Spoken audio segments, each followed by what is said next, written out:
무한타임스 이 시각 주요 뉴스입니다. 김산 무안군수 출마 선언 기자회견장에서 무안군청 이 모 기획실장이 참석자들과 인사를 나누는 장면이 포착된 논란이 예상됩니다. 본지 취재 영상 확인 과정에서 해당 기획실장이 행사 참석자들과 인사를 나누는 모습이 확인됐습니다. 이에 대해 기획실장은 행사가 끝난 뒤 안전관리를 위해 행사장 밖에서 기다리고 있었을 뿐 행사장 안에는 들어간 적이 없다고 밝혔습니다. 군수의 지시에 따른 것이냐는 질문에는 군수와는 상관없고 이태원 압사를 떠올려 스스로 안전관리에 나섰다고 답했습니다. 또 행사장에서 인사를 나눈 영상과 관련해선 모른다고 했으며 취재진과의 악수 여부에 대해서도 모른다, 기억이 나지 않는다고 밝혔습니다. 한편 공직선거법은 공무원의 선거운동을 엄격히 제한하고 있어 해당 사안에 대한 논란이 이어질 것으로 보입니다. 무안선관위가 사안과 대상에 따라 서로 다른 기준을 적용하고 있다는 이른바 기울어진 잣대 논란이 확산되고 있습니다. 김산 후보 출마 선언과 관련된 선거법 위반 의혹에 대해서는 조사 중이라는 입장을 반복하며 구체적인 조치를 내놓지 않고 있는 상황입니다. 해당 기자회견에서는 집회성 행사 진행, 사전선거운동 의혹, 이장단 동원, 취재진 폭행 등 다수의 문제가 제기됐지만 선관위는 명확한 판단을 유보하고 있습니다. 반면 일부 사안에서는 주말에도 지도 단속이 이뤄졌다는 주장까지 나오면서 대응의 형평성에 대한 비판이 커지고 있습니다.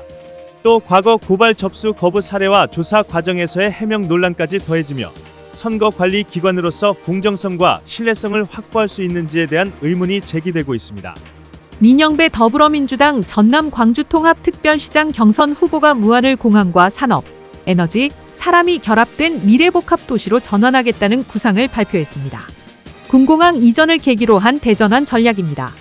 민 후보는 무안국제공항의 낮은 이용률과 적자 구조를 지적하며 공항을 제2관문공항으로 육성하고 국제선 확대와 KTX 직결을 통해 전국 2시간 생활권을 구축하겠다고 밝혔습니다. 또 아리백 산업단지와 항공정비, AI 데이터센터, 반도체 산업을 결합한 공항 경제권을 조성하고 에너지 기본소득과 스마트 농업 도입 등을 통해 산업과 인구가 함께 성장하는 구조를 만들겠다는 계획입니다. 무안군 공무직 노동조합이 일부 언론의 허위 왜곡 보도와 정치적 개입 시도에 반발하며 나광궁 무안군수 예비후보 지지를 공식화했습니다. 노조는 오는 10일 오후 2시 무안군청 본청 앞에서 기자회견을 열고 입장을 밝힐 예정입니다. 이번 지지 결정은 지난 4월 1일부터 이틀간 진행된 익명투표로 이뤄졌으며 전체 조합원 175명 가운데 128명이 참여해 73.1%의 참여율을 기록했습니다. 이 가운데 나광국 후보가 66표, 51.6%를 얻어 최종 확정됐습니다. 노조는 이 과정이 선관위 검토를 거친 적법하고 자율적인 결정이었다고 밝혔습니다. 노조는 퇴직금 150% 논란에 대해 공무직 간 제도 개선을 위한 검토 단계일 뿐이라고 반박했으며 일부 간부 공무원의 노조 탈퇴 강요 등 부당노동행위 의혹도 제기했습니다. 이어 허위보도와 노조 탄압 중단을 촉구하며 위법 행위에 대해서는 법적 대응에 나서겠다고 밝혔습니다. 무안군이 2026년 청년 창업활동비 지원사업 참여자를 오는 24일까지 모집하고 있습니다. 초기 창업자의 안정적인 사업 기반 마련을 지원하기 위한 사업입니다. 선정된 창업자에게는 최대 3개월간 매월 100만 원씩 총 300만 원이 지원되며 제품 개발과 홍보, 교육 등 간접 비용으로 활용할 수 있습니다.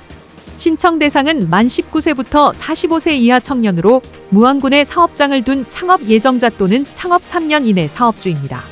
지금까지 무안타임스 이 시각 주요 뉴스였습니다.